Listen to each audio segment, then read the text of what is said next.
Okay, Harshit, I think we should begin now. Yeah. So hello everybody. Good evening, and the topic for discussion today is, like all of you would know, does India have a legal framework to deal with epidemics? So this is something that has been up for discussion for the last 3 months, 4 months, ever since we have dealt with this phenomenon of COVID-19. And we have also seen a lot of these laws in play. I think all of us here would be aware of the Disaster Management Act 2005, the various notifications and the circulars of the central government that have come into place. You would also be aware of the Epidemic Diseases Act because it has been in news all over. But today, what we aim to discuss is whether all of this, whether the current legislations, the current framework, the current policy that we have at hand is enough to deal with situations such as COVID-19 or any other epidemic that we may face in the future. Because the emergence of COVID-19 has uh, shown us a real possibility of an epidemic suddenly coming and catching us unawares. So the discussion today will be to see whether our current legal framework provides for an ideal approach to deal with such epidemics, and if at all any changes are required. Now, uh, in the changes that we are going to discuss, we are going to uh, see examples from comparable jurisdictions. We are going to see the best practices that different countries, different jurisdictions have followed in the past. We are also going to discuss the different recommendations and the guidelines and suggestions that have been made in our own country and whether or not they have been implemented. Uh, One very important aspect of discussion would be uh, the powers of the center vis-a-vis the state as far as things such as lockdown and uh, uh, uh, dealing with this crisis, social distancing, making arrangements in terms of law and order and healthcare are concerned. So how are those power distributed, and whether or not they're skewed in the favor of center in a manner that it does not allow the states an ideal room to maneuver and make policies which can actually be effective. We are also going to discuss the current measures that the state of India, that the Indian government has taken in terms of the lockdowns, the curfews, the Arogya Setu app, and whether or not this approach can be replaced by another approach which another state of India, such as Kerala, has undertaken, or other countries such as the UK or Vietnam or South Korea has undertaken. And in the end, we are going to talk about, and in the end, we are going to condense the entire discussion and talk about specific changes to our current policy and the current legal framework that we think should be ideal to deal with epidemics, not only in the current situation that is COVID-19, but also for any kind of epidemic caused by any disease or any biological reason that emerges in the future. So the first point of discussion, as you can see on your screen, would be the Disaster Management Act of 2005 and a top-down approach that is undertaken under the provisions of this act. So I think Chandan can take this forward and tell us what do we exactly mean by this top-down approach, and whether or not this is an ideal way to deal with epidemics such as COVID-19. Hi, Harshit. Hello, everyone. Thank you for this brief introduction about the topic we are going to discuss today. See, the NDMA, as all of us know, came into existence in 2005. So one question which comes into the mind is, what was the situation prior to 2005? Did we have any disaster management plan before that or not? So yes, we did have a disaster management plan before that. What we had was that various states were given the power. They still do have that power, management acts. So why would see these states, primarily states like Gujarat, Uttarakhand, Bihar, Assam, Meghalaya, they had their own state disaster management act. And if you find one commonality between these states, it is that all these states are prone to natural disasters. Bihar, Uttarakhand, they are all prone to floods. Gujarat is prone to earthquake. So post 2001 Kutch earthquake and post 2004 tsunami, it was decided, or it was thought, that we should have a unified or a central piece of legislation which can bring all the ambits of disaster at one place instead of different states having different kind of legislation. Hence, we had National Disaster Management Act 2005. Before that, we had Environmental Protection Act 1986, we had Water Prevention of Pollution Act, we have Air Prevention of Pollution Act, and all those acts which had little ambit of dealing with disasters also. But they did not have it. We did not have a codified concept of disaster prior to NDMA. So NDMA was as you can say, it's a milestone or a watershed moment in the history of Indian legislation as it created a unified piece of legislation. Now, what we mean when we say a top-down approach, see, if you see the composition of NDMA, it talks about the creation of a National Disaster Management Authority under the chairmanship of the Prime Minister. And then we have National Executive Council. And then we have the same type of bodies being replicated at the states, which has a State Disaster Management Authority and State Executive Council. And then we have a District Disaster Management Authority and a District Executive Council. Now, the problem is that when we say top-down approach, the problem is that the directions come from the center to the states and from states to the districts, which is not a suitable scenario or does not create a conducive atmosphere or a situation to act immediately in case of disaster. Because a center being right at the top is not in a direct, or not, you can say, is not in a very conducive, or not in a very, what should I say? What is the word? The word is, they're not in exact position to determine the loss or the problem with the state or the district or the local authority suffering. It's the state or the local authority which are more aware of the problem which the disaster is causing, more aware of the loss of livelihood and the loss of income and the other local problem, which may vary from district to district, or which may even vary from city to city, or even township to township, or colonies to colonies. So that top-down approach restricts the maneuvering room for the state and district to act on their own. So that is one of the major criticism of NDMA. The disaster is happening at a local level. Suppose in my area, there is a disaster which has happened, some industrial gas leak has happened. Now the instruction needs to come from the center to declare it as a disaster. Till that, the valuable time is lost. And that time is extremely important when we have to take an immediate step, be it prevention of the disaster, be it mitigating the damage caused by that disaster. Now let's take the example of what happened in the coronavirus case. The designation of zones initially were determined by the center, that this zone is going to be the red zone, this zone is going to be the orange zone, and this zone is going to be the green zone. Now, their reviewing time was somewhere around 7 days to 12 days or 13 days. In between, if there is a case which comes up in the green zone, it has to wait till 7 to 10 days to be designated as red zone, because center has its own review time. Till the review is not happening, the zone is still designated as green zone. Similarly, if there are no cases found in red zone, it should be immediately declared within 10 days or within whatever time span the district magistrate or the local authority thinks to be the green zone. But that is not happening. We had to wait for the directions from the center to designate green or orange. This is what they rectified in the last lockdown order issued by the MHA, in which they had given the power to the state and the district authorities to declare the zones, which is the right thing, which should have been done right from the onset. It is the district authority who should have the power to designate a zone as a red, green, or orange, because they are right there at the ground. They can take this step in a very time-bound manner, which is a very important essence in a case of any disaster. Time is the essence. Any minute lost or hour lost or days lost can create a lot of repercussion on an adverse impact on the entire disaster.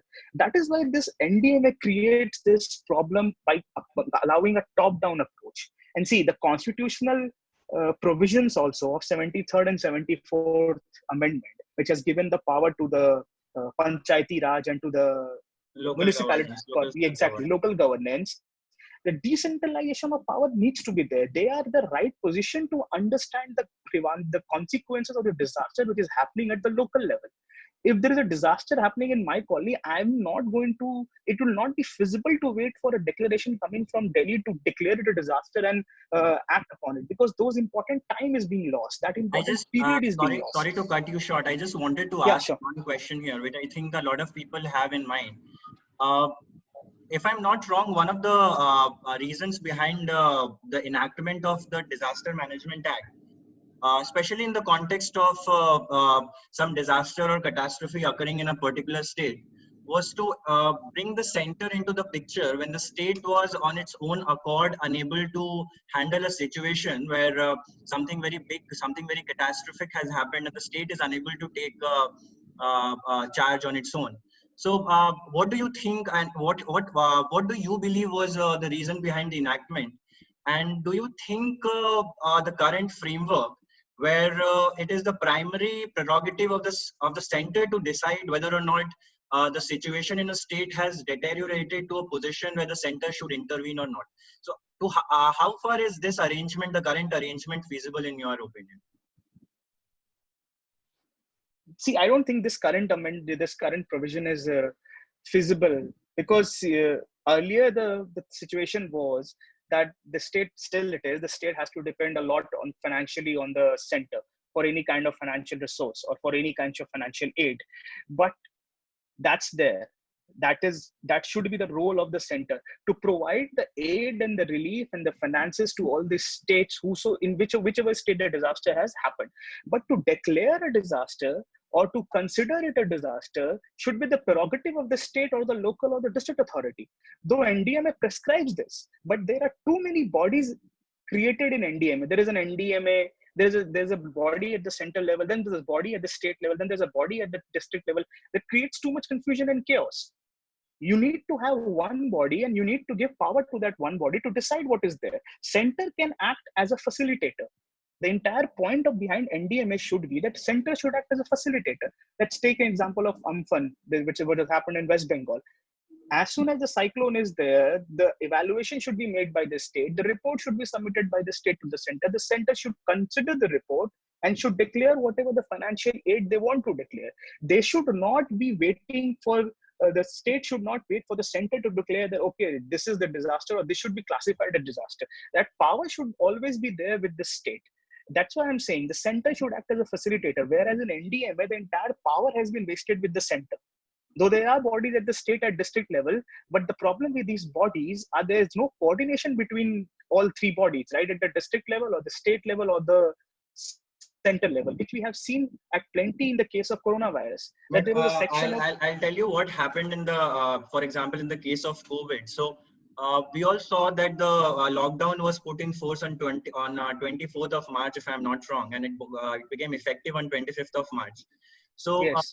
yeah. So even before the lockdown, the national lockdown was in place, so to speak. I think the Tamil Nadu government, by invoking, and if I remember correctly, the government had invoked the Epidemic Act before the Disaster Management Act of 2005. So using the provisions of the Epidemic Act, the Tamil Nadu government had already put in place a lockdown sort of situation in Tamil Nadu. And then on 24th of March, by using Section 6 and Section 10 of the Disaster Management Act of 2005, the central government put in a national lockdown. So after the national lockdown came into existence, we saw a lot of states using the provisions of the Epidemic Act to put in special provisions, to make special provisions for their different states. So what do you think is the lacuna in the current system, when we have the central government making issuing notifications under the Disaster Management Act, and the local state governments putting out notifications under the Epidemics Act? So don't you think this framework is enough, or is there anything else that needs to be laid down more clearly in these acts? See, the Epidemic Act is it's a very shoddy act, if I can say that. It's an 1897 act. It has only four sections. where it gives the power to the state to declare a disease or a man-made natural causing man-made barrier I as a think it does disease. not even define epidemics and diseases. Exactly. Yeah, It is not defined. It does not even that's a separate issue. Yeah, that we will discuss yeah, in does not detail. even define disaster also. Yeah. Moreover, it just gives the state the power to inspect and create certain restrictions in the movement. And see, if you see, the entire purpose of Epidemic Act is to prevent the spread of the disease. Correct. It has nothing to do with curbing the disease. It has nothing to do with the eradication of disease. So the entire purpose of the Epidemic Act is just to prevent the curb of the spread of disease. While the NDMA is a more codified, is a more benevolent piece of legislation which talks about this fact that there is a disaster which is happening, and these are the steps which the state or the center can take. So an NDMA is the piece of legislation which states should look up to. But the problem is that even the legislation which existed prior to NDMA, they still exist. So what is happening in that restricted area? There are too many operators operating, which is creating too much confusion to all these states.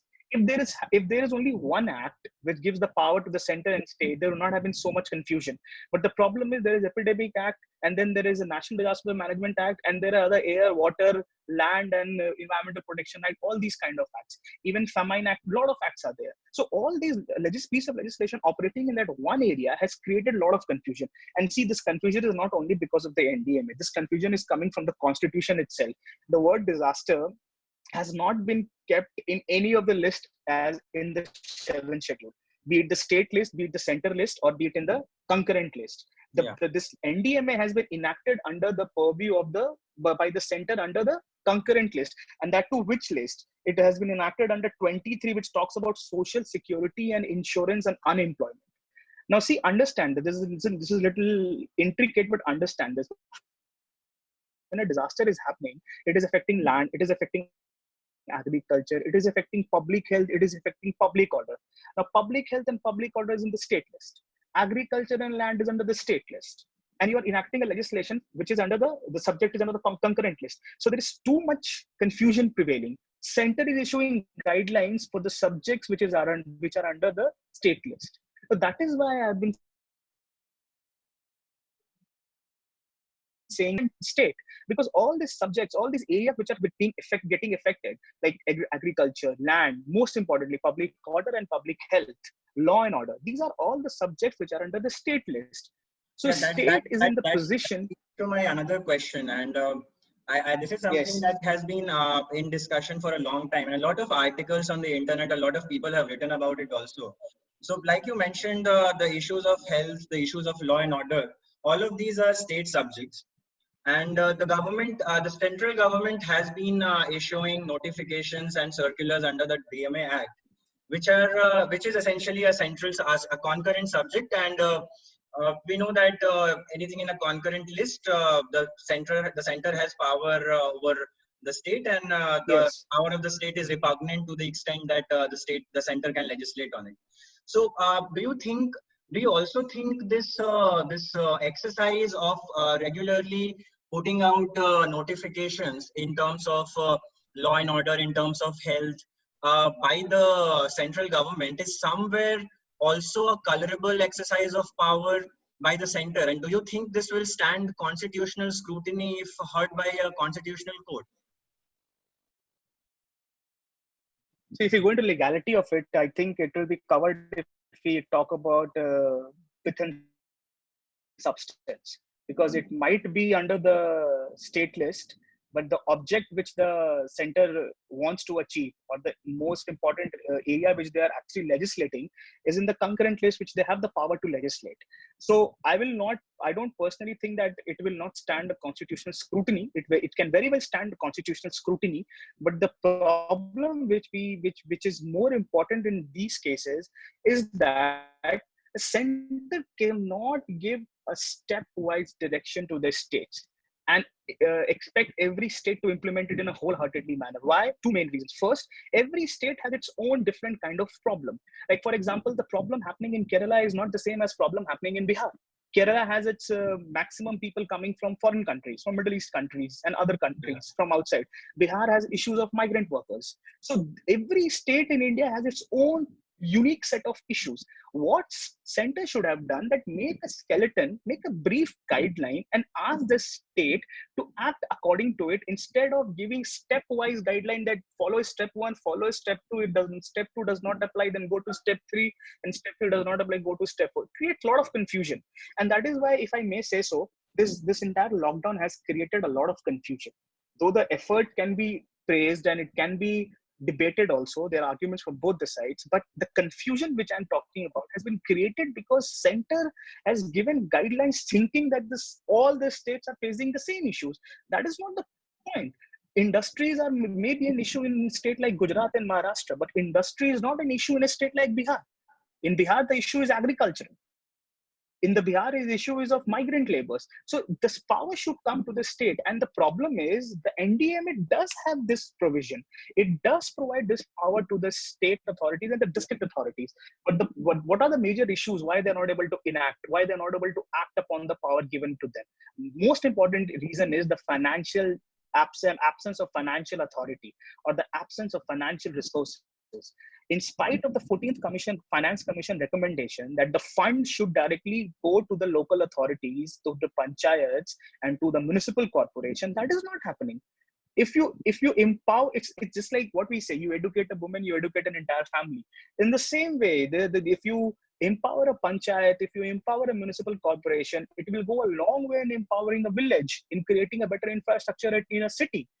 Because say, for example, Kolkata has its own problem of low-lying areas, okay, which creates a lot of flood issues. Whereas Mumbai has a different issue altogether, where they're encroaching towards the sea and creating other different issue in monsoon season. So all these states have different issues, and who caters to this is the municipal corporation which caters to this. So NDMA does have this provision, but the point is they are not able to do anything about it, both the state and the district authorities, because there is a lack of financial resources that needs to be taken care of.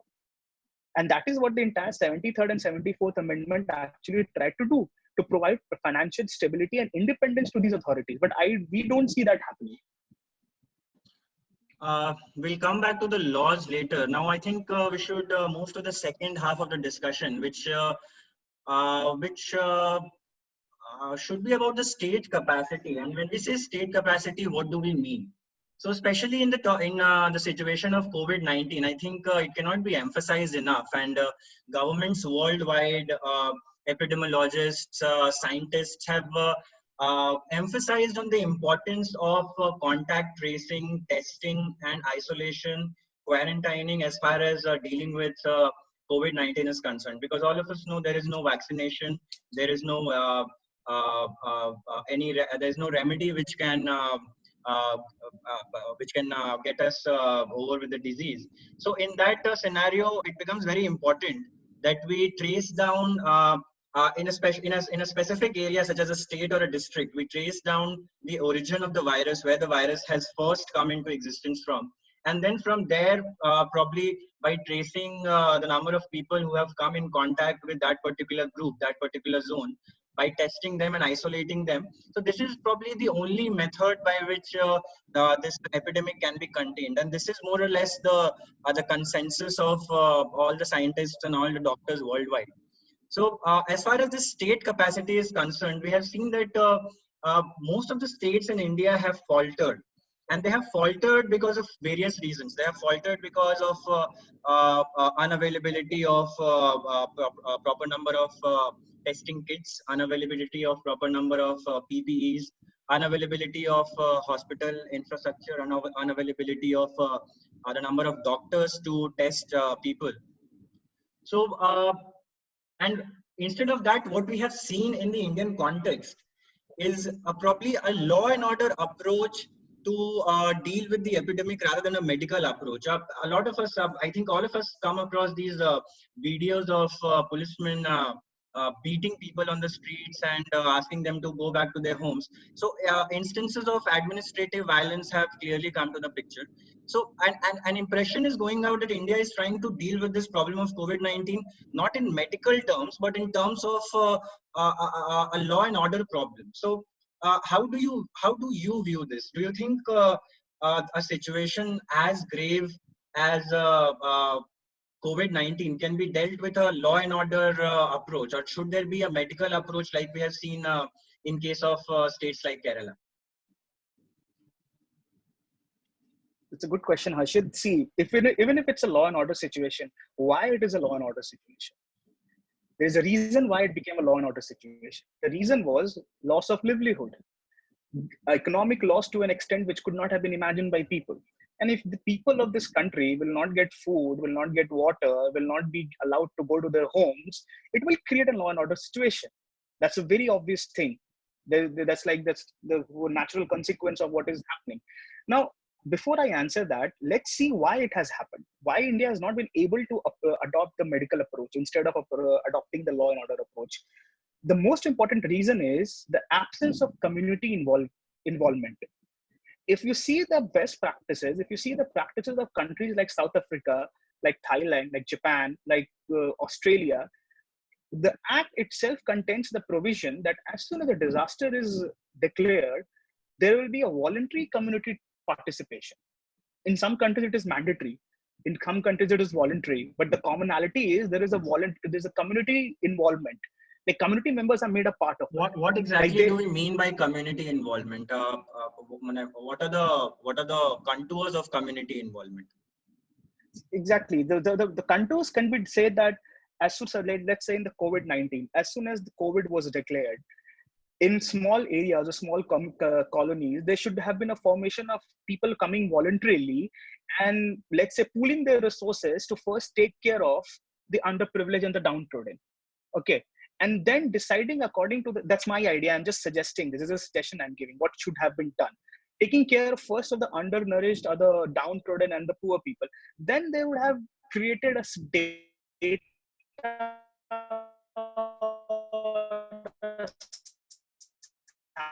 sample would have been there, would have said how many members are there in each family and what amount of groceries or the common basic requirements they need. And they would have made no shortages of any common goods or any basic level. So that would not have been done. Then people would have taken the community would have been involved in doing tests, in taking common tests, like how Anganwadi workers and ASHA workers are doing, who have BS degree or any degree in biology or anything like that. They're just common people who have been trained. This is what community participation is. See that if you find someone having a fever, report him. Keep a data handy of old people, of people who are showing symptoms. Don't you think it would be easier? So much easier for the state and for us to keep at symptoms or even showing symptoms or take care of these people or to detect the cases before they are happening. So community involvement is that you involve the entire community, because it is the community which is going to face the consequence of the disaster, or may face the major brunt of it. So you make them an active participant in it instead of making them a sideline. They keep them with the sideline and ask them to see and observe what we are doing. No, make them an active participant in it, because it's the community which is facing the major brunt of it. But so this is what we have seen is the basic. Just a small rejoinder there. Don't you think this community participation itself is a factor of a very heavy investment in health and education?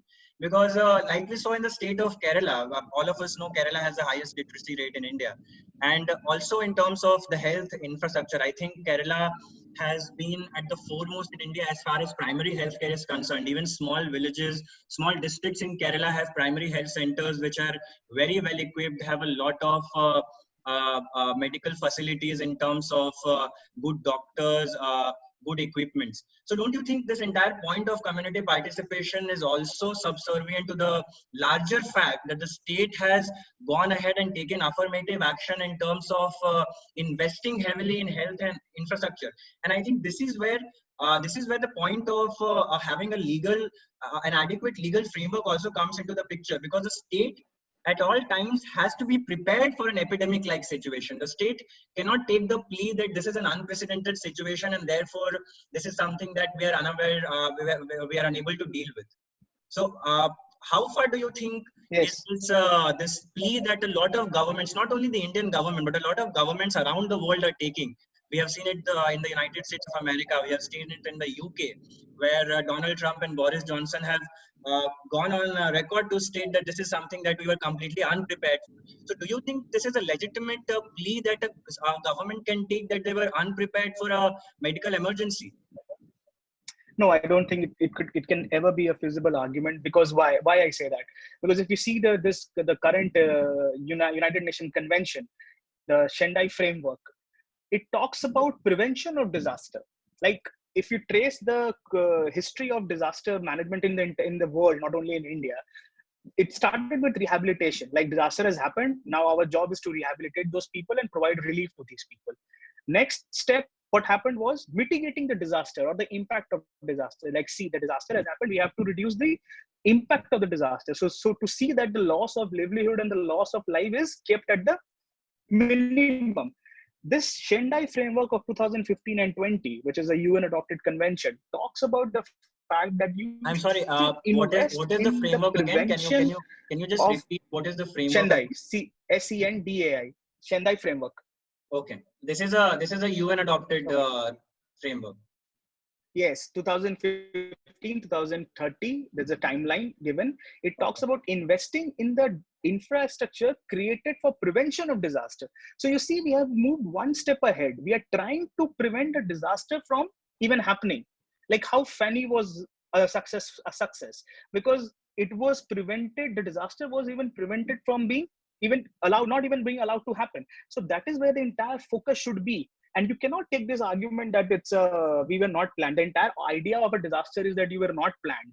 Okay, the entire idea of disaster is that it came it came suddenly. The sudden onset and the substantial loss of life and property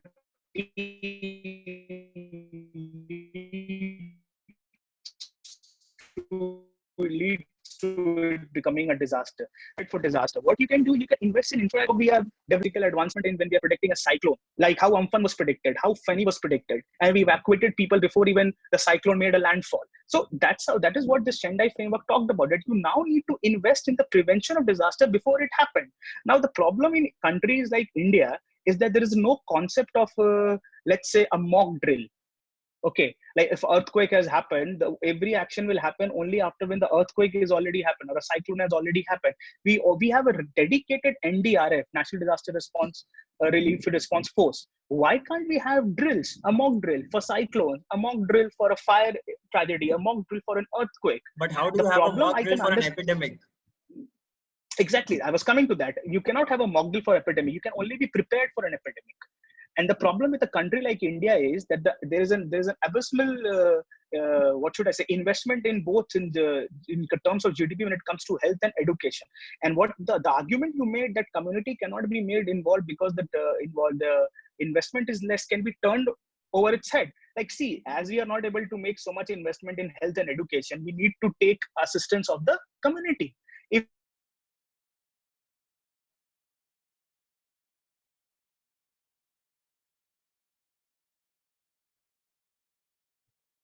If we had enough doctors, if we had enough PPEs, if we had enough hospitals, we did not need community. Can you hear me? Yes, we can hear you. Yes. So when you don't have enough doctors, when you don't have enough hospitals, so you need the community involvement. 10 lakh to 1 is the ratio of doctor to patient in India. And that burden can only be reduced by two ways. Either increase the number of doctors, which cannot happen immediately in terms of when the pandemic is going on. So what is the other remedy or the other way out? The other way out is make the community involved. Nobody is asking me or you or the community to perform a surgery. They're just asking to keep a tab on the symptoms of a patient or a person living in your colony or living in your vicinity or living in your apartment or living in your complex, and give them the idea of how to do the basic things which any frontline worker is doing. What is how you are detecting COVID? You are detecting COVID by monitoring temperature. You're detecting COVID by monitoring the symptoms. That can be done by anybody. You don't need a specialized degree in it. And that's why I said, pick any country with a good disaster management plan. They all have two things. First, community involvement, and second, the right-based approach, which again, we have seen that it is missing in India.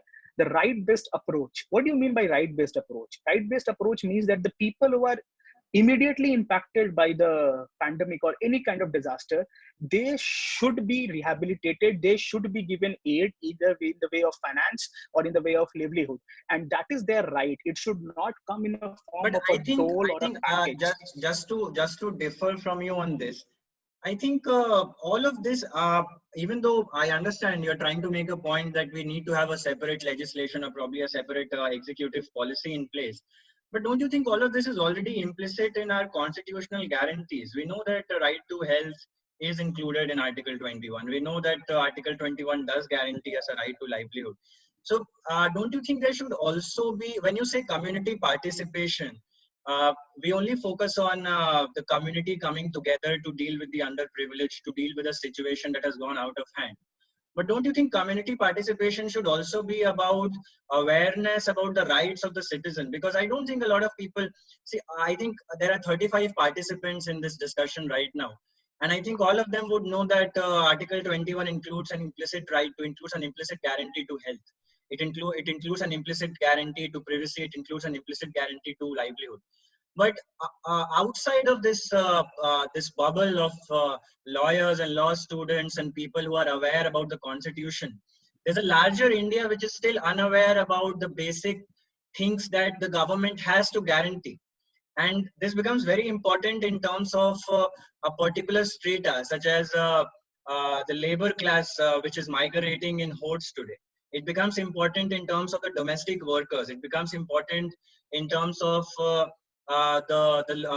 those classes which have been thrown out of occupation due to this ensuing lockdown of 2 months. So, don't you think this aspect of educating people about their rights to a robust medical institution, to the right to a robust institution which guarantees them proper health, proper employment, and proper social security is also very much a part of this community participation? It is, Harshit, but the thing is, this goes beyond the ambit of what we are discussing. Obviously, everybody should be made aware of their rights.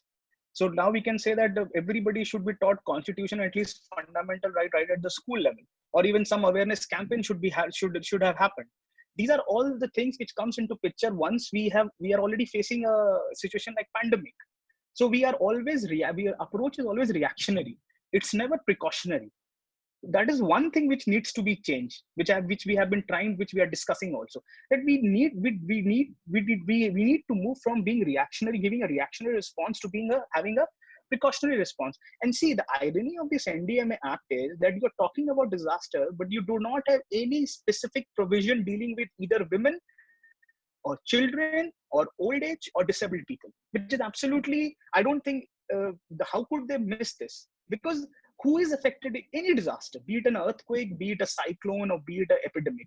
Who is the most affected? Who bears the major brunt of it? It's always the downtrodden, it's always the poor, it's always the lesser privileged. And you see the videos which you're talking about. Who are we seeing in these videos? We are seeing the women walking there. I was completely shattered by a video where there was a woman who delivered a baby on the road, and then she was carrying that baby, and then she was walking. Now you get this, it's like, I cannot even imagine that visual. So the act should be a benevolent piece of legislation. Everything cannot be resorted to a constitutional or part 3 or the fundamental right. When I'm enacting a legislation, when there is a special law on it, then why can't I have these provisions under those special laws? NDMA is a very specific law dealing with disaster. Why there was not even a single section which spoke about the welfare of the poor and the women or the old age or the disabled? Why they're not even considered? They're out of the picture. So this is the major problem with NDMA, which I personally feel has completely excluded the most vulnerable section. Because any kind of disaster, it's the vulnerable who has to take the maximum adverse impact, who has to face the major brunt of it. That is where we have missed the plot. Now, coming to what you were saying, that this entire idea of planning for it, that's what I have been saying. That's what we are discussing here, that we should focus more on prevention of disaster. Like, what is the two most important things which the government is trying to save throughout this lockdown, starting from 24th March? Loss of lives and loss of livelihood. These are the two most important aspects in any kind of disaster. What you lose people who are either dead or you lose jobs. So there has to be, there's a balance which the government has to strike between the economy and the social welfare. And no country has, what should I say, has to be a choice which has to be made. But the choice should not look that it is completely biased, okay? Or it is lopsided one way, that we have chosen economy over people, which is not in India's case, thankfully. We chose to have that lockdown. And so because we cared for the lives, individual lives. But the point is that there has to be a balance between the life and the livelihood. And that can only happen if you invest enough, first in the healthcare, second in the education, and third in creating infrastructure which can prevent outbreak of any disaster. You are right, you cannot predict a pandemic, but you can always be prepared for it. Like, we don't even know, that nobody knows the future, what is going to happen tomorrow. But aren't we all preparing for it? Don't we save money for rainy days? We don't know whether we are going to have those rainy days or not, but we save money for those rainy days. Similarly, when in case of epidemics or pandemics like this, you need to be prepared. Your doctor should not go out looking for PPE and hazmat suits. Okay, suddenly there's corona, we need to look for suits. It should be there. I'm not saying it should be like every doctor 1:1 proportion, but at least 1:3, 1:4, and then you can increase the production. But we did not have any. And lack of doctors and lack of nurses and lack of hospital beds is something which India has been facing since perpetuity. Though in this government, the number of medical colleges and all have increased drastically, but that's still, we still have a very long way to go. Yeah. So there are two more things that I want to discuss, especially in the context of India, because there's a very legitimate question that a lot of us might have in mind. Like, this is all very ideal talk that we are doing, and to manage a country as big as India with a population as huge and swelling as India, all of these Exactly. policies look very rosy and very implementable on the table. But when you have to manage a country as big, as vast as India, you have to take your chances, because you don't know what is going to succeed. You have so many variables, so many possibilities, that a lot of things might change in action. So there are two specific things in context of India that I want to discuss with you. The first would be the issue of this reverse migration that is specifically relevant in the context of India, because I don't think this is something that even needs an introduction. Everybody here knows what the situation is. Everybody here knows that a lot of people, as we speak, are traveling to their respective hometowns on foot, and this has been happening for the last more than last 1 month. So the first thing that I want to ask you is, what do you think is the role of unlocking the economy in this situation is concerned? When I say unlocking the economy, what I mean is, for starters, widening the net of a scheme such as the Manrega. I talk about boosting the local agricultural setup, the local industrial setup. I talk about making provisions. I talk about provisions by the state government, where they ensure that there's minimal migration from the state, and the state can provide for its citizens. That they ensure that the skill development programs are implemented to the core, and the state provides opportunities which where these laborers, especially the laborers in the unregulated sector, can have a livelihood. And the second question that I have is again a very debated question, a very debated point. What do you think is the feasibility and viability of the direct benefit transfers that we have in India? We have seen the finance ministry taking a very ambiguous view on it, because we have seen the finance minister on some occasions speaking in favor of the direct benefit transfers. On other occasions, when she has been told that even though 80% of adults in India are now covered with bank accounts, they have bank accounts, but most of those bank accounts remain dormant. So how do you see these two measures? One would be the measure of tightening the local setup, the agricultural setup and the industrial setup. And the second would be the provision of direct cash transfers. Do you think these two measures can somehow help us with this problem of labor migration that we have in India going ahead?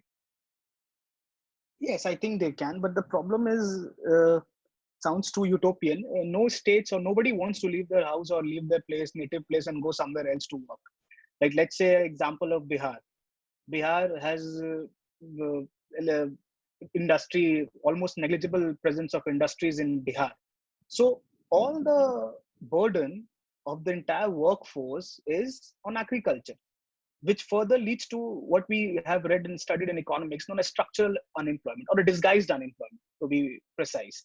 Like the same people are working on the same piece of land and generating the same amount of grains of crops. So there is no addition to the output. That is a major problem with a state like Bihar. And it is and a state which has the highest total fertility rate in India.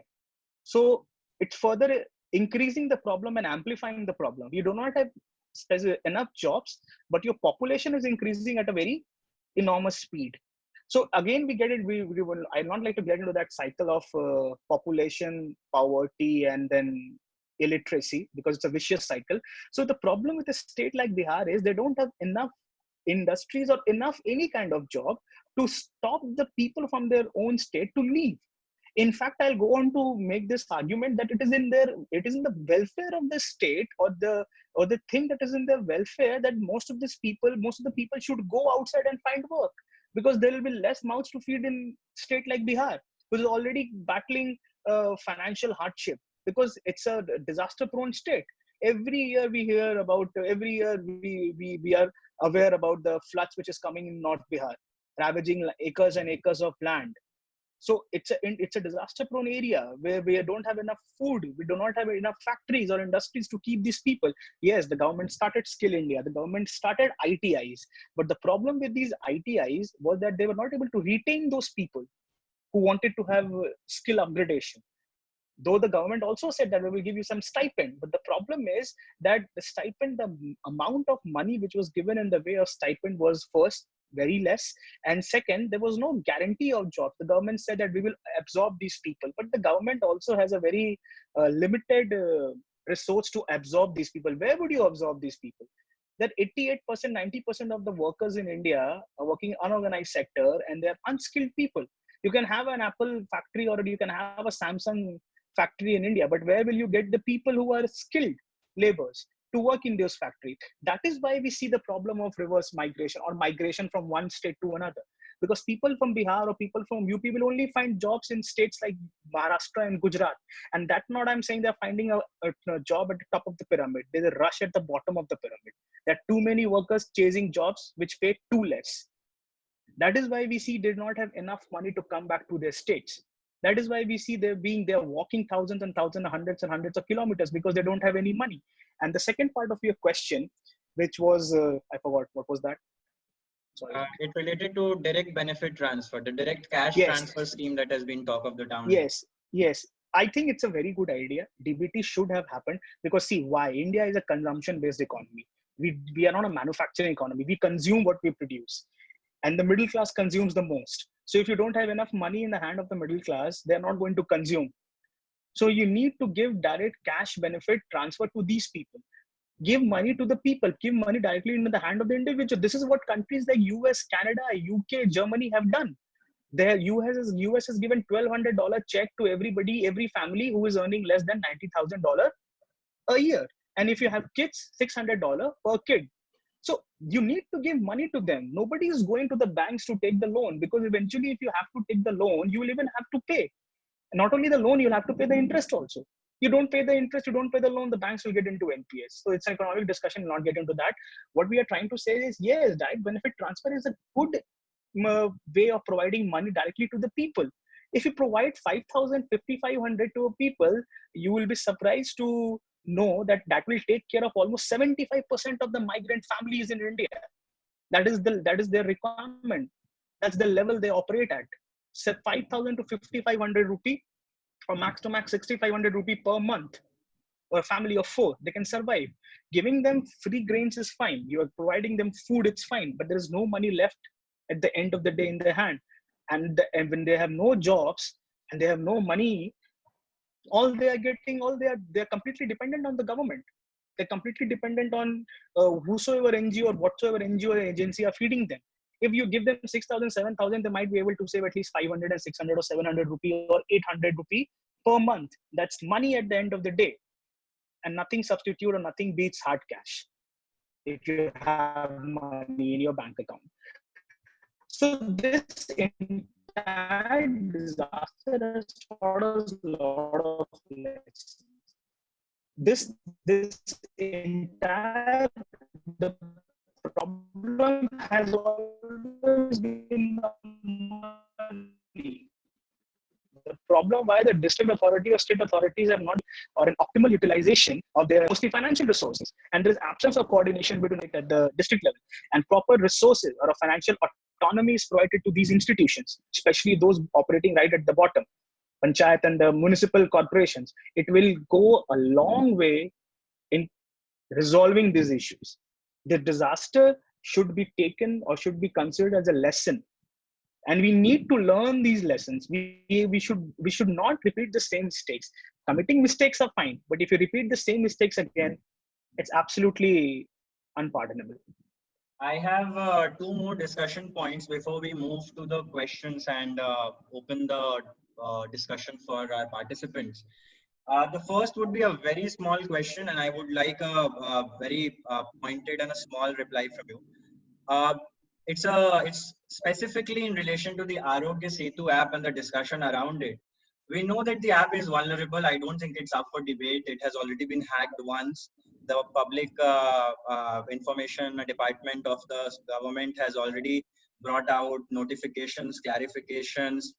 I have a very simple pointed question. How far do you think is this argument correct that the right to privacy, which is now a fundamental right to privacy, can be compromised or set aside in the interest of the larger in the larger interest of the health of the people, in the larger interest of the health of the community? Don't you think both these rights can exist together, can subsist? And does the state have to necessarily abrogate one to implement the other? It should exist, but legally it can be taken away.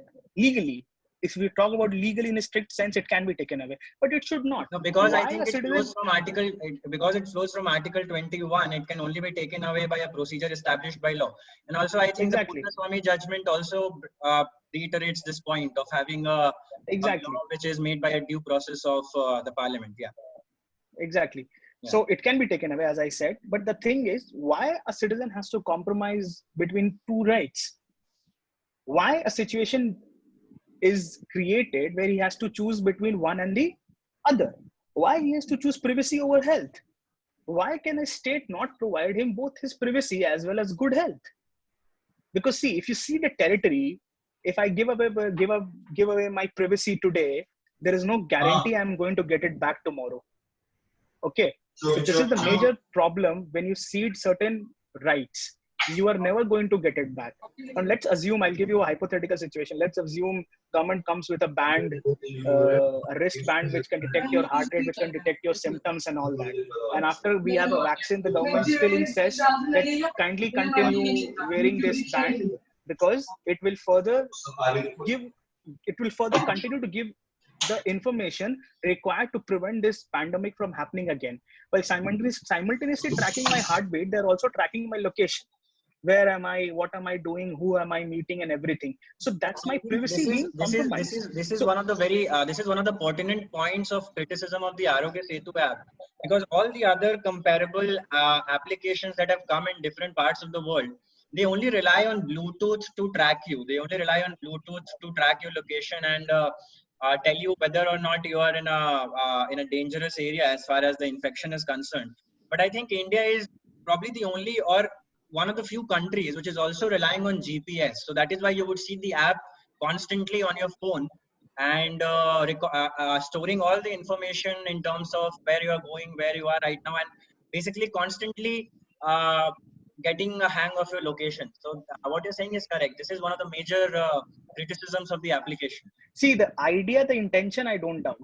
The intention is correct. Okay, fine. You have the right intention. Your heart and mind is in the right place. But the execution can always be questioned. Hello. You want to track people. You want to see that who is getting infected, who is not getting infected. So that is always there. But the execution is a little problematic. And in most importantly, when India does not have a data protection law. If we had a data protection law, then all these things could be taken care of. Like, you know how they controlled pandemic, they controlled this, they conducted this lockdown in Wuhan. They used to track people from their mobile phone's camera. They hacked into the camera and they were tracking who they are meeting and who they are in contact with. Just a second. I would request all of you to put yourself on mute if you're not speaking, because the voice is creating a bit of disturbance. I think you can mute not Harshit. On mute is Kirti Vardhan Singh. If you can just put yourself on mute. For some reason, I'm unable to. No, now everybody's on mute. Okay. Yeah. No. Okay. You can start. You can continue. Sorry. Yes. Sorry. So what I was saying, what happened in Wuhan was that the Chinese authorities were tracking people from their mobile phone's camera. Like, if I'm talking to you right now, they know who I'm talking to. Now they will contact you. Now they will see who you are talking to. That's how they traced everybody. I don't know whether it's the fastest way to trace, but that's not the correct way to do it. Okay. They can also. That's why I'm saying this is a very complicated debate. I'll tell you why. Because see, like we discussed, all of this is very easy to discuss in theory. That both the rights can subsist together. Both the rights can subsist together. Should subsist together. But what specifically happened in case of China?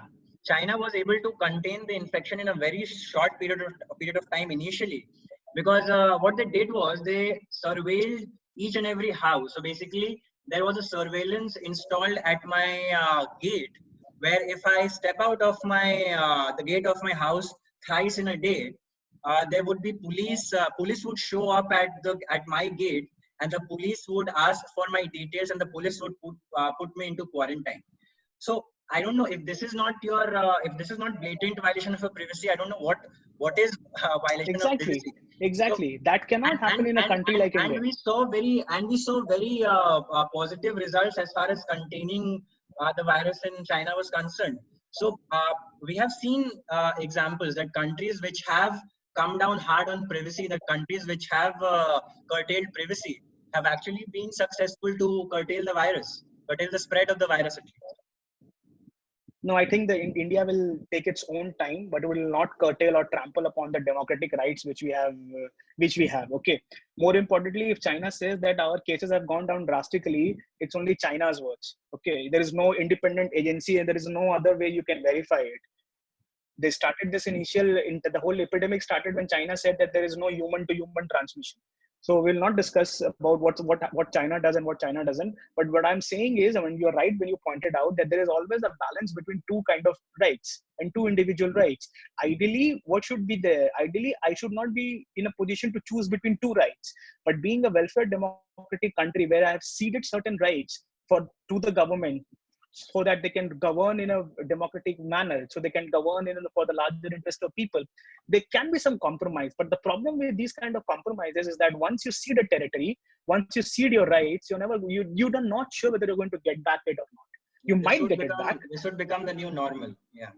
Exactly. It will be the new norm. So that is the problem. You might get it back, you might not. But why to take that gamble? So this is the major issue. My last I think, Harshit, we should talk about. Yeah. Yes. Go ahead. Please go ahead. No, I wanted you to talk about the entire paradigm of health and how it has been affected, and how the health infrastructure and how the public health has taken the representation which we have seen, or what we have seen, that how public health is compromised, or how the extent of its compromise has happened in a situation like this, and when we are completely unprepared. So what should our way forward should be, and how you perceive this? Was the pandemic the only way this could have been exposed, or was coming for us? It was like a threat looming large. I'll very quickly I'll answer a question in just 2 minutes, and then I'll go back to the last question, and then I think at 8:10 we can open the debate to questions. There's a screenshot going around on WhatsApp, and I think a lot of people would have come across that, and it appears very appealing. So a lot of people would share that also. The screenshot says that coronavirus or COVID-19 has not broken the system. It has only exposed what was broken in the system. So I think it is not something that we were unaware of as far as our health infrastructure was concerned. All of us here, we belong to families. I'm assuming we belong to families who go to private practitioners, who go to private healthcare hospitals when we face any medical emergency. Of our own accord, willingly, voluntarily, none of us will ever go to a public healthcare department, a public healthcare system, a public healthcare hospital when we face any kind of ailment, when we face any kind of disease in our family. And that answers the question for you. That tells us a lot about our existing system.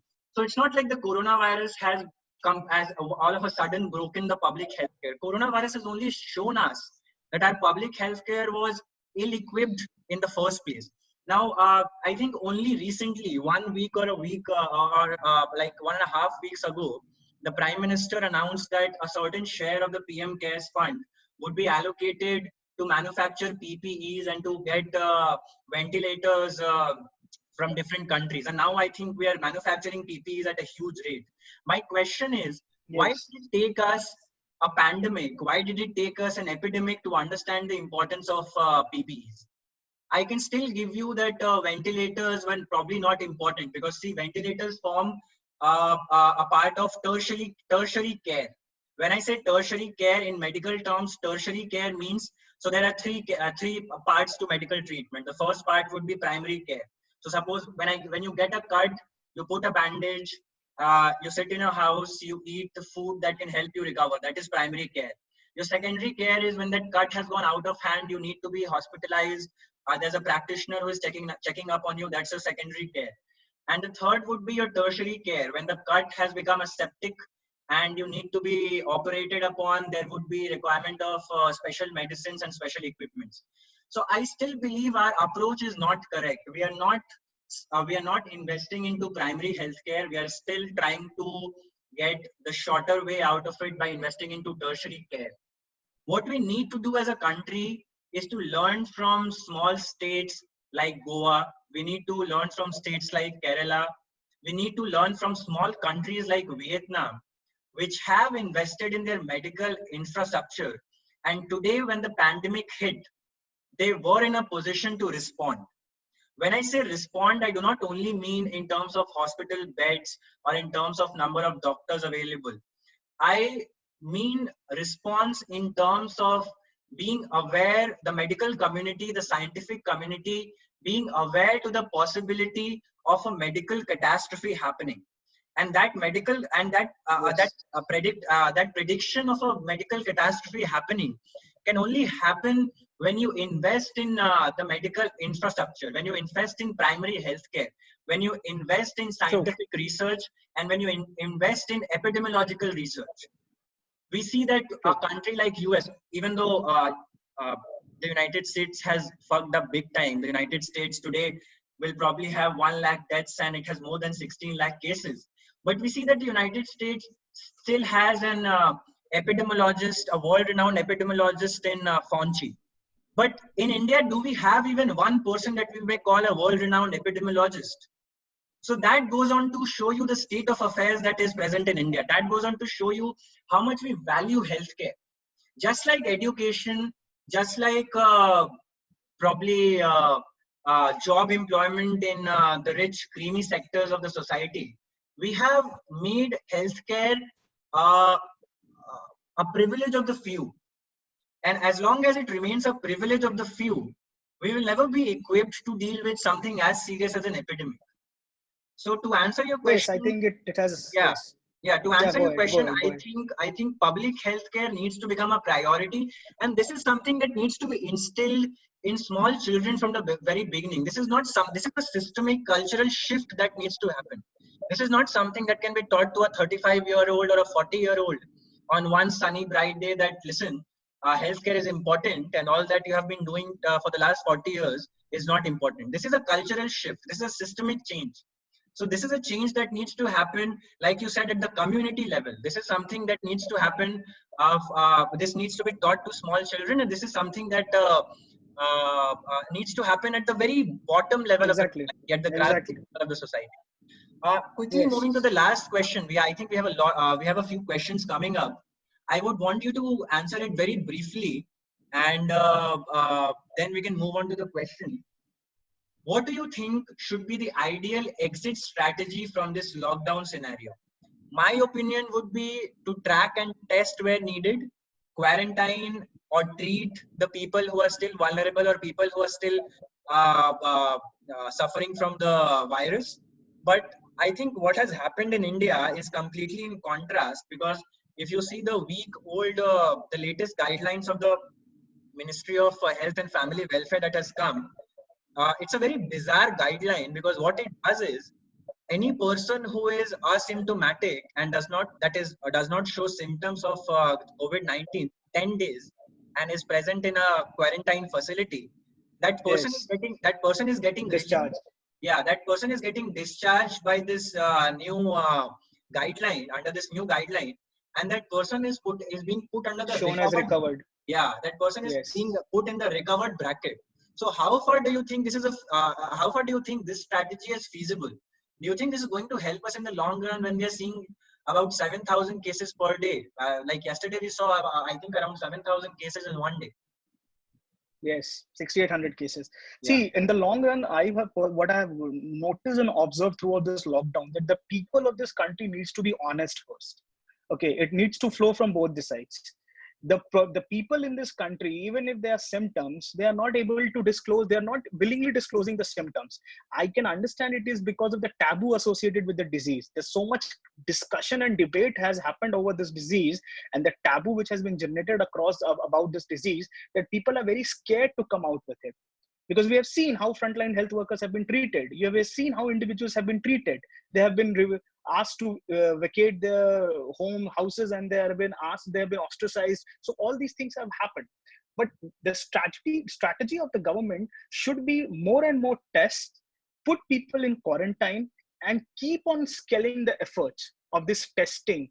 And we should go more into this random testing situation, because see, we have to agree that the community transmission is already happening in India. I have not traveled, or there are people who have not traveled anywhere, but still they're showing symptoms, and there are people who are still infected, who have not traveled anywhere, have not come in contact with anybody who has traveled. So we need to scale up this entire effort. We have to do a massive upgradation of the testings, and mostly random testing should be there, and strict quarantine. You give the example of China. So if China is a too extreme example, but there are other nations also, Middle East countries and other countries, where they're keeping a strict watch on the quarantine. They're keeping a strict watch that for 14 days they're kept in isolation. They're not in contact with anybody. They're not coming out freely and roaming around here and there. So that can only happen when there is a self-imposed quarantine or a self-imposed restriction, which will flow from the individual himself. And that is why it generates into a law and order situation, which you asked me initially. Because when people are not following the guidelines, there has to be a certain way, or there has to be a certain measure which needs to be taken upon to make them follow these guidelines. Because if you leave, nobody will follow the guideline. If this government would not have taken any action, nobody would have wanted to stay indoors. There would have been people who would have loved to walk on the roads and come out with one excuse or the other. As we have seen, the moment the lockdown was removed, there were traffic jams at Delhi, Noida road, and there were traffic jams in various cities, people coming out for no reason. So it needs to be self-imposed restriction. It needs to be a self-imposed discipline. And that, having said that, the government should scale up the effort, do massive testing, do random testing more, and make sure that the people who are quarantined stay in quarantine. Then only we can hope of this disease or the number of cases coming down. And one more thing I'll say, there should be an honest reporting of cases. Just because you don't want to show the number, you cannot go on saying that the cases have gone down drastically, or the number of people who are dying has gone down drastically, and make some weird assessment of people who are recovering. Because if you don't do a genuine assessment, it might look good on paper, but if a person is still showing symptoms and you're discharging that person, is going to infect another more individuals, which is going to add on the burden. So this needs to be taken care of, and that can only be taken care of when the quarantine is done strictly and there is a massive testing. I think we can move to the questions now. I'll just take up the questions, whatever have come to us in the chat box, and then probably anybody, if they have any further questions, they can remove the mute and then they can ask. The first question that Manas Pandey has sent to me privately, I'll just read it out for the benefit of everybody. The question is, can the Maharashtra government stop flights from flying or coming to Mumbai? I'll just take this one. As far as I am concerned, as far as I am aware, aircraft navigation is completely a subject which falls in the union list. So as far as aircraft navigation is concerned, I don't think the state government has any say. The state government can do anything about it. Having said that, if the state government can take a plea under one of the laws which would definitely come under the state list under law and order, or if the state government can take a plea of an act of a health act, or probably the epidemic diseases act, which can again come under the health entry and the Yes. concurrent list or the star or the state list, then I think the state government can make out a case for stopping those flights. But then again, it remains a question of constitutional scrutiny. And if at all the Maharashtra government decides to stop flights from flying or coming to Mumbai, I am 99% sure this would be a question that would be decided by a constitutional court. Prima facie, if you ask my I don't think opinion, so. I don't think yeah, so. But I think you are right, because if it's a public order or a law and order or a public health situation, a state is very well empowered. A state has the power to take any correct, action, even if correct, it falls into the ambit of union. But if it is going to affect the state, and the correct. intention is to prevent it from not happening, I think it is covered under pith and substance. I don't think Correct. that But could be an my issue. only apprehension is, as far as the direct power is concerned, it falls under aircraft navigation under the union list. But what you're saying is also a case that can be made out that it is incidental.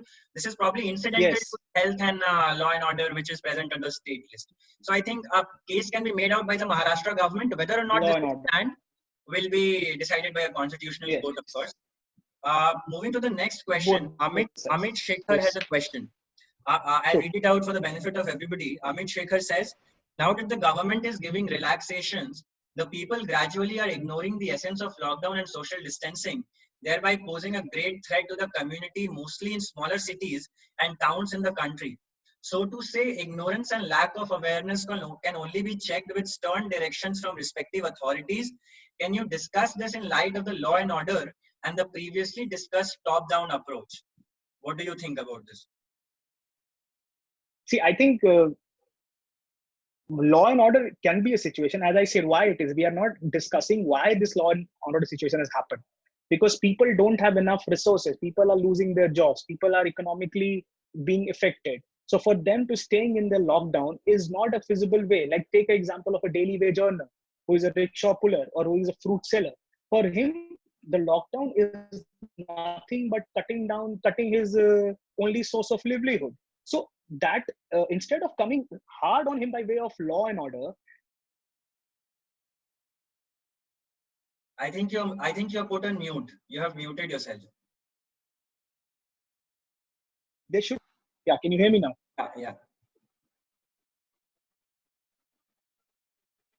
Yeah. So instead of on order, because he has lost his only source of livelihood,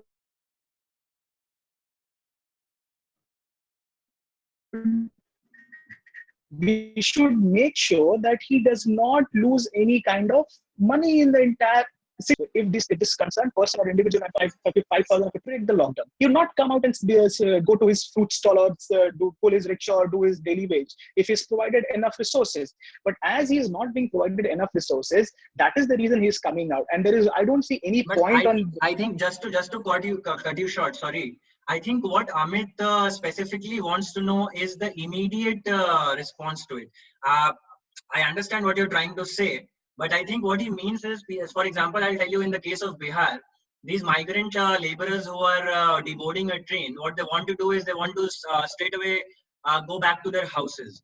Now, all of us know this is something that is not feasible, and this is something that should not be allowed. They should be quarantined separately. They should be taken care of for at least 14 days in a separate school or any facility that the government is willing to provide.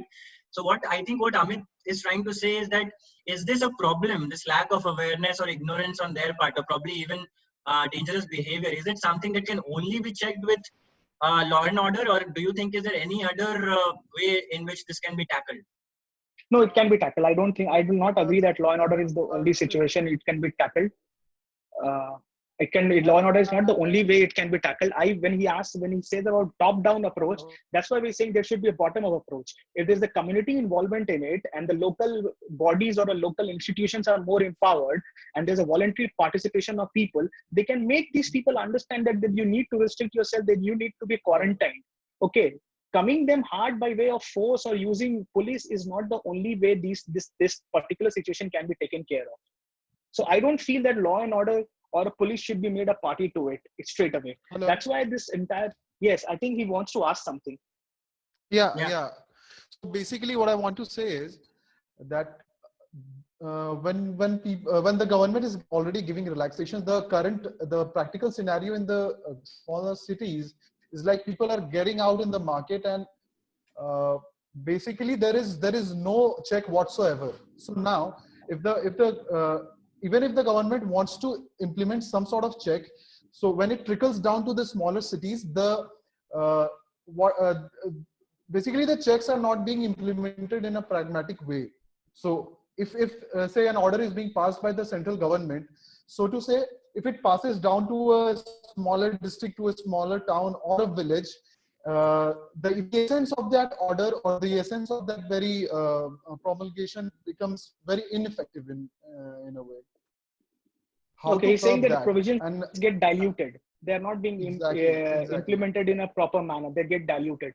That is why we said it gets diluted, because every local authority or every state or every district is enacting or implementing it according to their own situation. Like, for example, take in the case of Delhi, in the central government has come with a declaration that barber or salon shops will not open or will not operate, or shopping complexes will not operate or operate within a distance. In a city like Patna, what I've read 2 days back, shops in shopping complexes have been allowed in odd and even manner. Like if one shop is open today, it will be closed tomorrow, and the shop next to it will be open tomorrow. So every state and every city and every district is implementing all these guidelines in their own way. That is why we say the states and the cities and the districts are the best judge of what is their current situation and how these order can be implemented. So that's why you are right. It said that the approach should be a bottom up instead of top down approach. I think I answered your question, Harshit. We can move on to next question. The next is, I think, a suggestion from Nidhi Prakriti. She writes regarding violation privacy and how it can become a new normal because of COVID-19. I think everyone should go through this. If I'm not wrong, Nidhi, this is a link to that article by Yuval Noah Harari, where he talks about the privacy. Yeah, ceding of rights. Yes, the privacy implications and how this will be the new normal in terms of a surveillance state getting created. I think it's a very good read and everybody here should go through it. Go through it, yes. Yeah. The only reservation that I have against the arguments made in this article is the point of American exceptionalism and how he thinks America should be the guiding light to the entire world. But then again, that's a discussion. That's the problem with the West. Yes, that's the problem with these people that think America is the... Yeah, but I think as far as privacy violations are concerned, as far as privacy implications are concerned, it's a very good article and everybody can go through it once. The next question is from Shantanu Prakash Pandey. The question is, if Maharashtra and Gujarat are so equipped to handle more than half the country's economy and Gujarat model was so much popular, then how these two states failed to feed the poor? Was it already decided by state government not to cater and entertain migrant labor, or the Gujarat model was just a myth? I think it falls beyond the scope of our discussion. That why they have seen. I don't think it is only Gujarat or Maharashtra which has failed. I think all the states in India, apart from an exception of a few, have failed. And see, we would be going into a political discussion if we would be nitpicking states and telling whether this particular state has failed or not. And this is not a political discussion. But the idea is to challenge the structural problems. And I think all the states have these structural problems. None of the states have prioritized even be it Maharashtra, be it Gujarat, or be it Bihar, there is a limitation of resources when it comes to every state. None of these states has plenty. There's the limitation of resources when it comes to every state. That's why I said there was so much confusion when it comes to lockdown declaration, that what is going to happen with migrants. But if the migrants were not allowed to leave, the states like Maharashtra and Kerala and UP were taking care of the migrants in their own states. before they were allowed to move. It's not that they were not being taken care of. They were being taken care in states like Maharashtra and Gujarat. The entire pandemonium started when they were allowed to travel, when they were allowed to go, when the lockdown got extended and they were allowed to go to these places. That's where the entire situation got worse. Even the Maharashtra government said that migrants should not be allowed to travel. We will take care of them. They went on to the record and said that. But let's not make it a Maharashtra, Gujarat versus Bihar debate, because every state has limited resources and nobody foreseen an event like this. Nobody predicted that something of this scale or of this proportion or this magnitude can happen. Next question, Harshit. The next question is from Bobby Chabra. This question is the government really going to spend the 10% of the GDP? And is it capable to spend 10% or is it just a fake figure? Okay, I think these are questions which are falling outside the ambit of our discussion. I think the government has already accounted for the 10%. But yes, they have the question is not whether it is capable of spending. Of course, the government is capable of spending whatever it wants to. But the question is whether this money is going to be enough, or whether this money will be divided in a manner that the benefit gets trickled down to those who need it the most. For starters, we know that this 10% of the GDP, whatever is the amount, 20 lakhs crore if I'm not wrong, this amount includes all the SOPs and even all the monetary policies of the RBI. Yes. All the monetary policies of the RBI that are being rolled from the very beginning, that is March and April. So it's not like the government has suddenly opened its coffers and 20 lakh crore is going to flow from it. This is something that the government has accounted in stages. And there's only one. More so, it's not a direct benefit kind of a transfer. It's more so in the form of loans and SOPs. Like exactly. You take loan, we have made the loans easier for you to avail, so you can increase your working capital. You can get back on your feet and then pay back your loan. So exactly. I don't think that you can consider this as giving money directly in the hand of the consumer. Exactly. And there's one more thing that needs to be understood about this, because a lot of people don't have clarity regarding this. When you say that the government or the RBI is ruling out 1 lakh crore or 2 lakh crore or 7 lakh crore, what does it exactly mean? Does it mean that the money is entering the market? Does it mean that the money is entering the system? I'll tell you that it does not necessarily mean that the money is entering the market. For example, if you Google right now, and you will see that a lot of banks are reluctant to loan out money right now because those banks are doubting recovery. So even though the RBI is injecting money in the system, and what do we mean when we say that the RBI is injecting money in the system? When RBI is injecting money in the system, the RBI is injecting money into the banks. Now it is the prerogative of the banks to give it to those creditors who are willing to take that money. Now, two things. First, creditors right now would not be willing to take money because they are not sure whether they will be able to repay it or not. And secondly, those banks will be a little suspect in giving out that money, because they would also want some collateral, something that can guarantee that the money will come back. So it's not like if the RBI is giving 10 lakh crores to the banks, all of that money is entering the system. That is why you would see that a lot of banks under the reverse repo window of the RBI are depositing that money back to the RBI.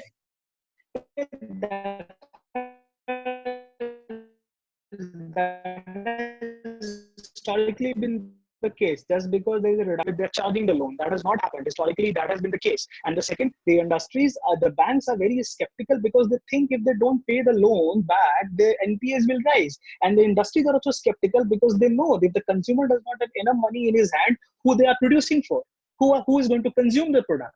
So eventually we are going to fall in that debt trap or the Great Depression thing, that you are producing the products, but there is nobody to consume those products, which will be further reflected on bad loans of the bank. So you are right when you say that it's not possible that the money which is being pumped is actually being pumped in the economy, or which will be eventually be absorbed by the economy. Exactly. So all of that is contingent money. Yeah. Exactly. Yeah. Exactly. So Somit has a question. Somit's question is on the point of people not being honest with the disclosure of symptoms. Do you believe that people have complete trust and faith with respect to government's preparedness in quarantine centers, state facilities, etc.? See, that is an issue. I know there's a huge distrust, but the fact is, in a situation like this, we need to bridge that gap, don't we? Maybe it may sound utopian or it may sound little idealistic, but that is how we need to operate. The quarantine facility cannot be, even the Delhi government has given opportunity of getting yourself quarantined in 5-star hotels and 4-star hotels and 3-star hotels as per your economic wherewithal. But the point is that is not for everyone. For a common man, if I get a symptom, I need to use and avail the public quarantine system. And I know, just like every public infrastructure or every public institution, be it school or be it hospital, the fate of the quarantine is not going to be any different. They're going to be in a condition which is not going to be satisfactory for a person like you and me. But the problem is that the situation we are facing right now, there were no quarantine centers already existing. We have created makeshift quarantine centers. So there has to be problem. There will be problem with these centers. And the government has also given you to quarantine yourself at home. You can quarantine. You don't need to go to these institutions to quarantine. You can quarantine yourself at home. But the fact is, you need to be honest to yourself. That's why I say you need to be honest to yourself about the symptoms. If you're not disclosing your symptoms, if you're not being honest about your symptoms, you're not only affecting yourself adversely, you're affecting your family. If your family has old people, if your family have a grandfather in your family, if you have grandparents in your family, they will be adversely affected. And if God forbid they have comorbidity, they are going to be in a very severe category. So that's why I say that's what I meant when I say you need to be honest. And I know, of course, Umit is absolutely right. There is a problem with all the quarantine centers, but the situation right now does not allow us to question all these. I think we need to bridge that trust deficit. A citizen should never trust its government blindly. The question should always be from both the sides. But the point is, you need to also understand the situation we are in right now. Somit has another point. He says there's a PIL filed in the Supreme Court for the options of choosing quarantine at home because the government is mandating state facility quarantine. Well, of course, let's see what's the fate of that PIL. But then again, I think the government is now inclined to allow people to quarantine at home, which is exactly from that, because see that if you see practically, it will be less. If you see practically, it will be less burden on the government itself. Exactly. If you allow them to quarantine at home, there will be less people. There will be less. Especially in light of the fact that nobody has any medicine that can cure this situation. Exactly. Yeah. They're already reeling under pressure. The infrastructure is almost crumbling. You don't need more people to come to your quarantine if they can quarantine themselves at home. Yeah. So we can move to the next question now. The next question is from Rajat Mishra. He says, what do you think is the best political model to deal with the pandemic? Because we have seen the failures as well as successes of democracies as well as dictatorships. I think any day, be it pandemic or be it any disaster, nothing can trump democracy. Because the most obvious example is we are having a discussion like this because we are a democratic country. If it had been a dictatorial country, I don't think we would having a discussion like this, where we are criticizing, evaluating, and understanding the policies of the government. And it is a democratic country. Every political situation has its own pros and cons, but I don't think a situation like this can allow us or should be an opportunity to turn democracy into dictatorial regime. And democracy always gives you right to put forward your views, like how Harshit said just 10 seconds back, there's a PIL pending in the court right now, deciding about where the people should be allowed to quarantine at home or not. These things are flowing from your democratic rights. These things are flowing from your constitutional rights, because we are a democracy where government is allowed to engage with people, where people are allowed to ask questions. So I don't think that is up for discussion, and that is up for there's any controversy regarding that. Shantanu has made another point. He says Maharashtra government just now issued a notification that 25 flight arrivals and 25 departures will be allowed starting tomorrow. So I think that answers Manas's question.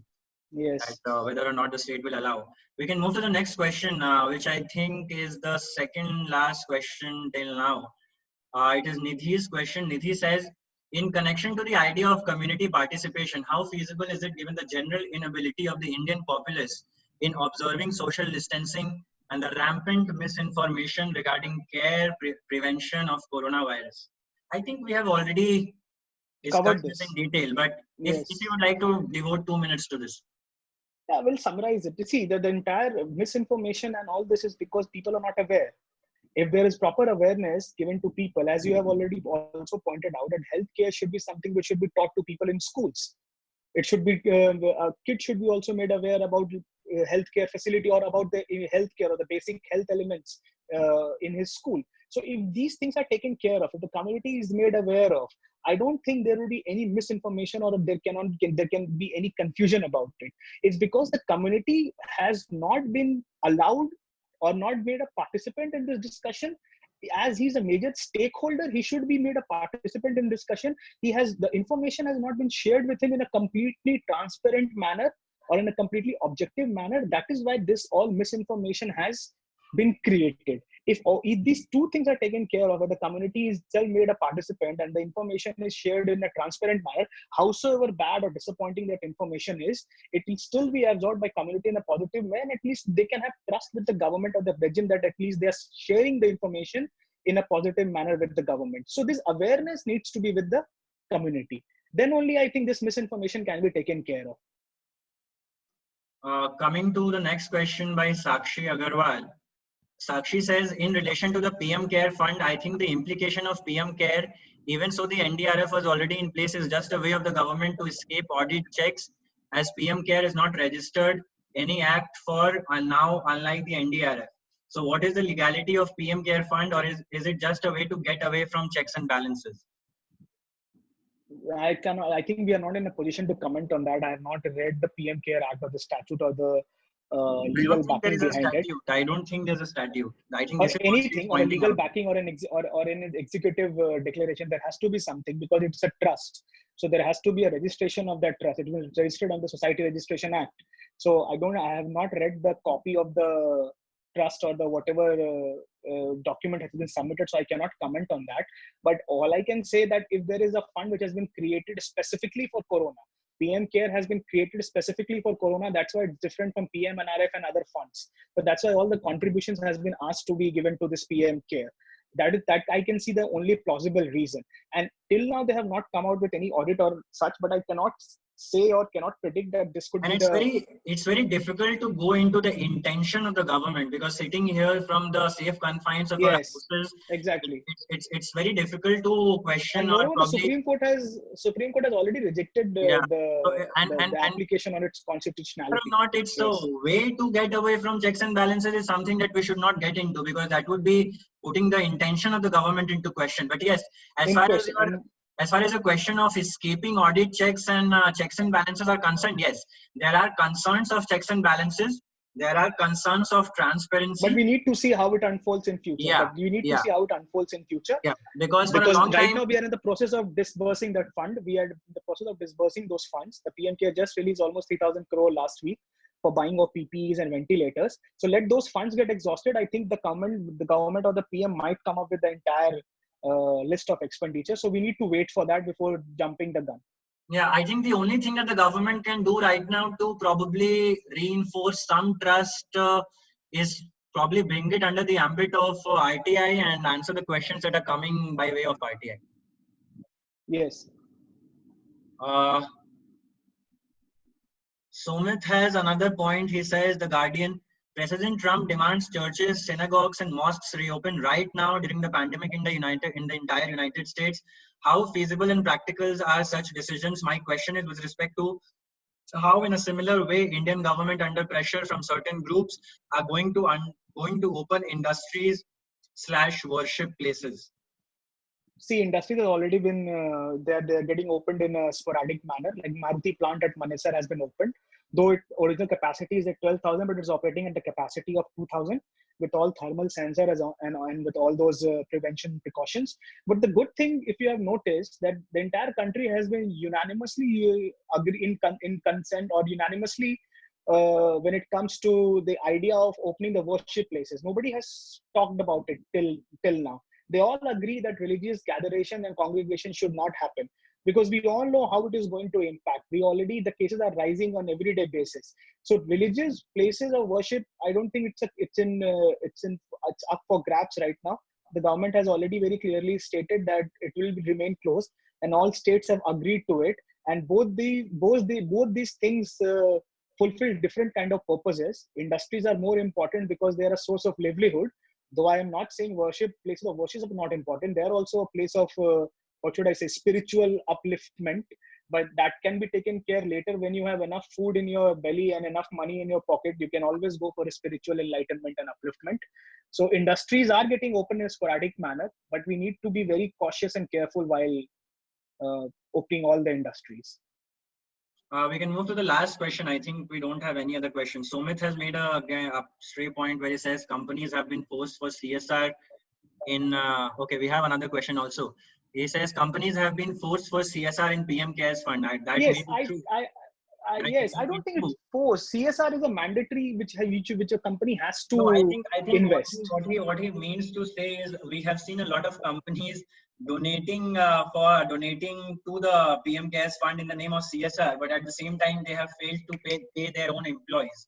So yeah, this is something that is right. This is something which is problematic. That is right. See. Yeah, go ahead. That is problematic, and that is more of a political appeasement, to be very honest. Yeah. Because I saw a case of UP Jal Nigam where they have not paid their employee for 3 months, and yet they went on to donate 1.3 crores to the CM Relief Fund, which is absolutely preposterous, to be very honest. You don't have you go on to say that you don't have enough to pay to your employees, but you are very readily and willingly donating to the CM Relief Fund. So yes, it should not be a forced contribution. It should be a contribution which a company should be in a position to do, not at the expense of its employees, because they are the most important part of any organization, the employees. If you're not paying salaries to your employee, does not make any sense that you go and donate crores and crores to PM CARES.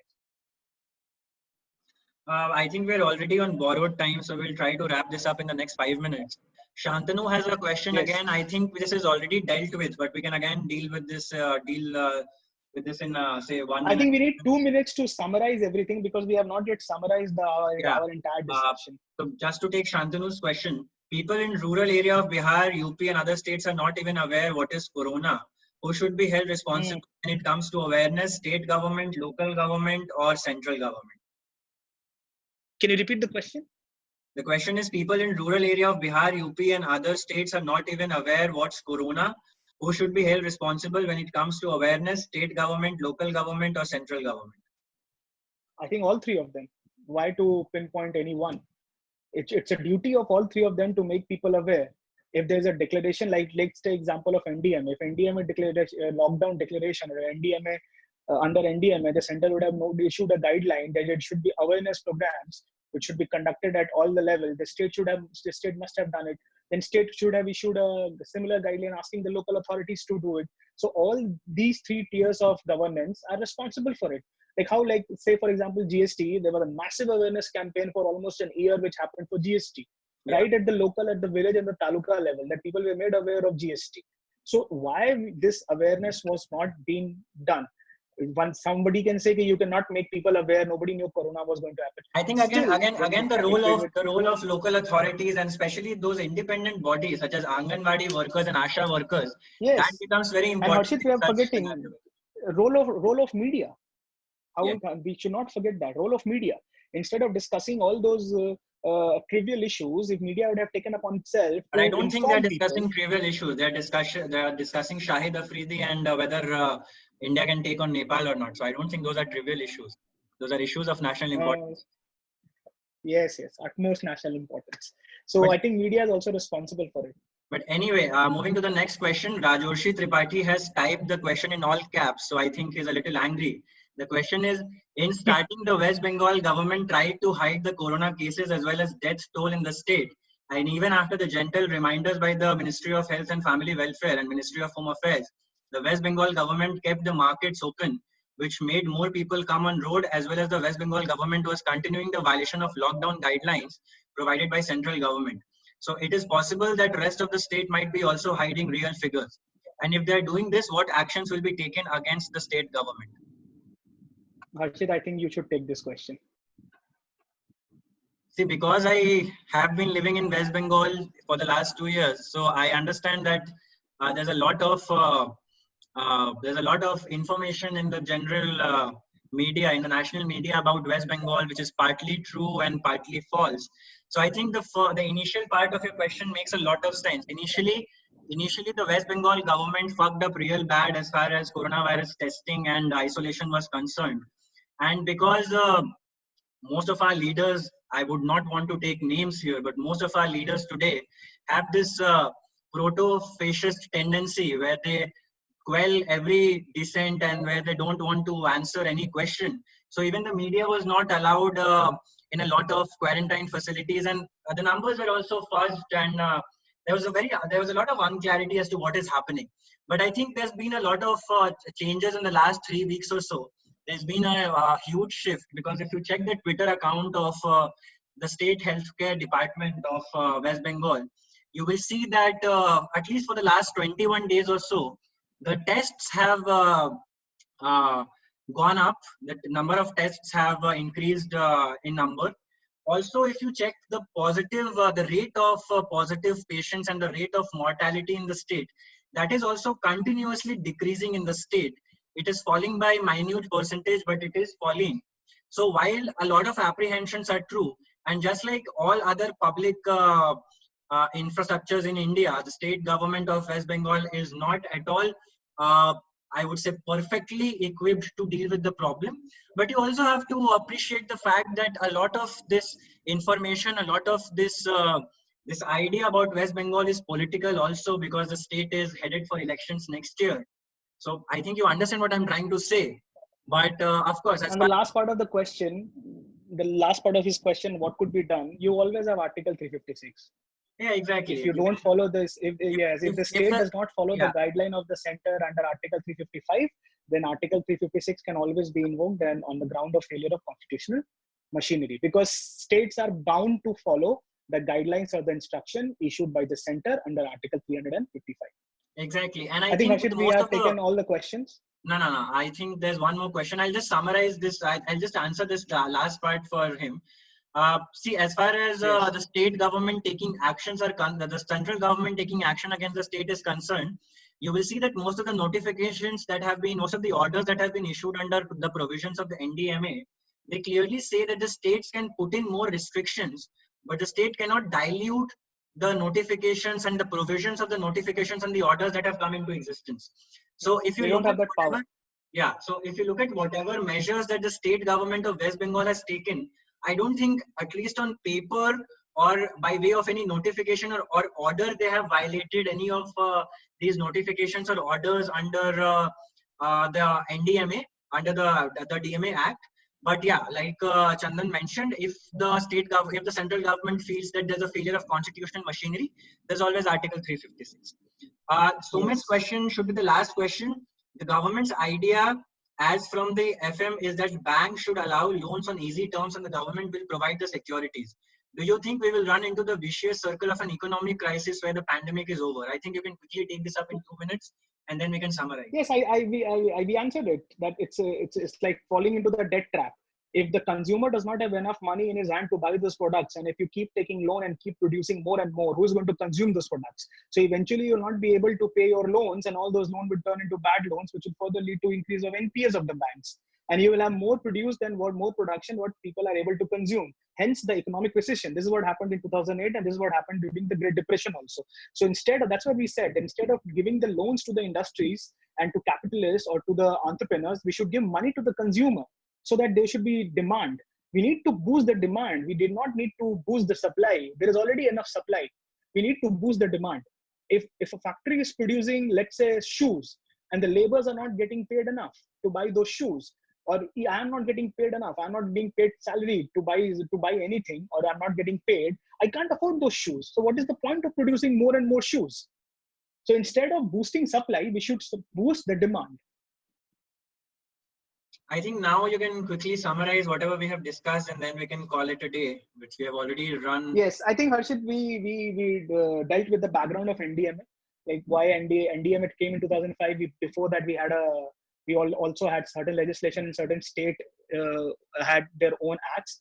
Then we talked about also the constitutional ambit of disaster, how it is little ambiguous, that certain lists are in concurrent list, but the areas which are getting directly affected by NDMA is in the state list. And then the structure of NDMA needs to be overhauled completely. Instead of top down, we need to have a bottom top approach, and there need to be more financial autonomy given to these local institutions, especially the local Panchayati Raj and the municipal corporation. Needs to be special provisions for women, children, old age and disabled in the NDMA Act. The NDRF has done extremely amazing job, the force, National Disaster Response Force. But the problem with it is also that if the people are recruited on basis of deputation, they should have a dedicated force for NDRF. We have an NIDM also, National Institute of Disaster Management. The all talk about awareness, which we have been discussing for last half an hour, could be taken care by NIDM if they keep releasing pamphlets and keep conducting sessions at all the state, local, and center level to make people more aware about the disasters. I think we can be more aware and more in a better shape to take action. We also talked about community involvement, that why community should be made a participant, because they are the major stakeholders.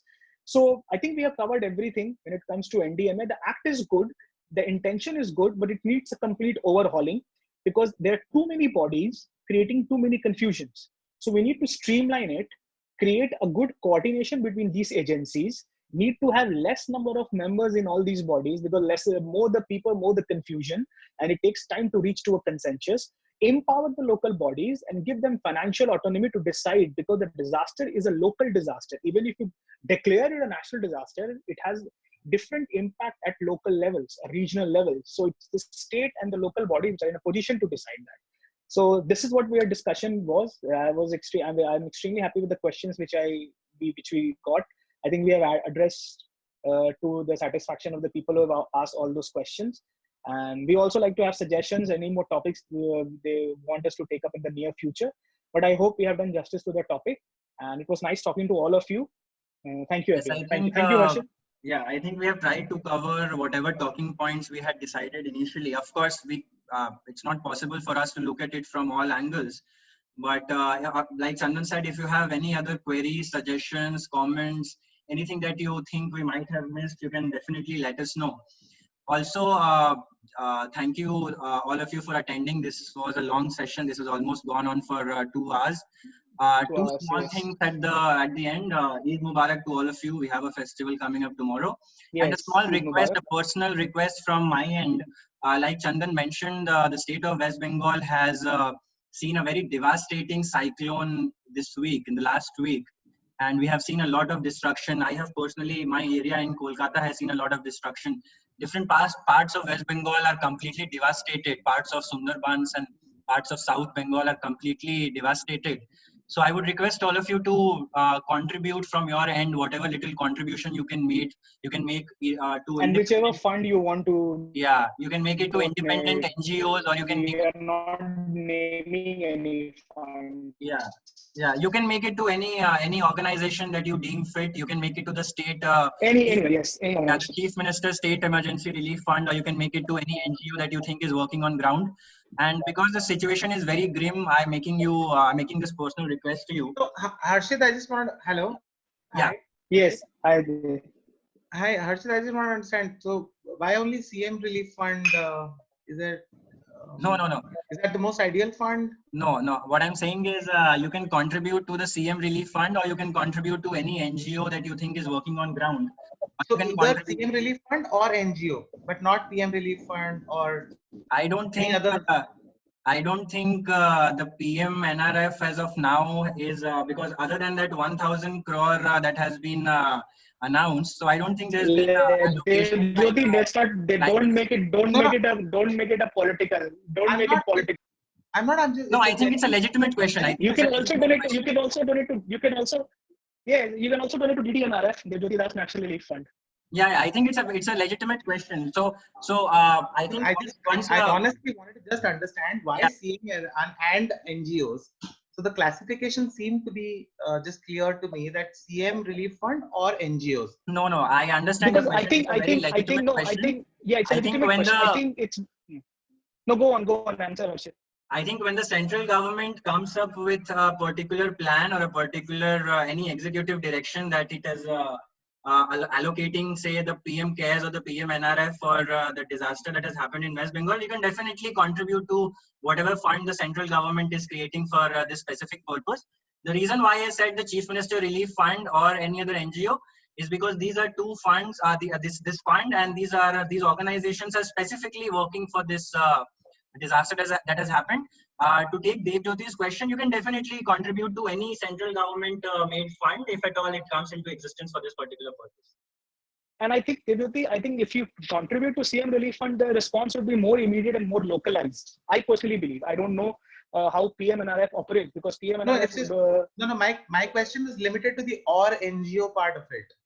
or which Okay. NGO, and how the NGOs are by default more qualified to be helping the West Bengal flood? Maybe because they're more localized, as we have discussed, because they are more localized. No, The so disbursement of fund the is reason why I said faster. NGOs was because I think a lot of people here may be personally in touch with NGOs which they think are working on ground. So it's completely their prerogative. If they think that a particular NGO is present on the scene and it's doing some good work, Yes. it's completely their Yes. prerogative. Sure, sure. So I think that's about it from our end. Thank you everybody for joining. We'll very soon notify and tell you what our next session will be on. And we would request your participation today. Thank you for coming in. Thank you, Dev Jyoti, also. Numbers today. Hey, And barring the last few seconds of apparent conflict or imminent conflict that no, I don't think that's a conflict. I would really want to take this opportunity to really thank both Chandan and Harshit for putting up so much of their time and so much of their effort to sort of clarifying so many of these legal issues that I think is bothering or should bother so many people across the aspirant spectrum, whether it is UPSC or it is CLAT examination. So I definitely want to thank both of you for being here. However distasteful I might have been in the last few minutes. I think we can have those little contradictions because I don't want all of us to have a linear view. Personally, that's what I think. Yes. But let me also take this opportunity to thank Dev Jyoti for providing us this platform on Zoom, because the last session that we conducted was on Google Meet, and Yes. Google Meet has a limitation of 100 participants, and that's probably the first problem that is there with Google Meet. It does not allow you to record. It does not allow you to stream. So we are very thankful to Dev Jyoti for renting us and allowing us to use his Zoom portal, where a lot of people could join us. And I didn't rent it out to anybody. It's just both of you have always. So that's why your 10 seconds of indiscretion is allowed. Not an issue. No. Chandan, thank you so much for thank you, Dev Jyoti. So it's my pleasure. Thank you. You're doing a great work. And every student who is part of this Legal Sapiens, you are lucky to have a mentor in form of Dev Jyoti. And he did not ask me to say this. I'm saying this on my own volition. That's okay. Take care, guys. Hard to believe, but true. Thank you so much, yes. Chandan. Harshit, you will have to end the meeting at your end because you are the host. Okay, we'll do that. Yes. We'll do that. Okay. And we'll continue with our sort of indiscreet conversations after this. Thank you. Thank you, everybody.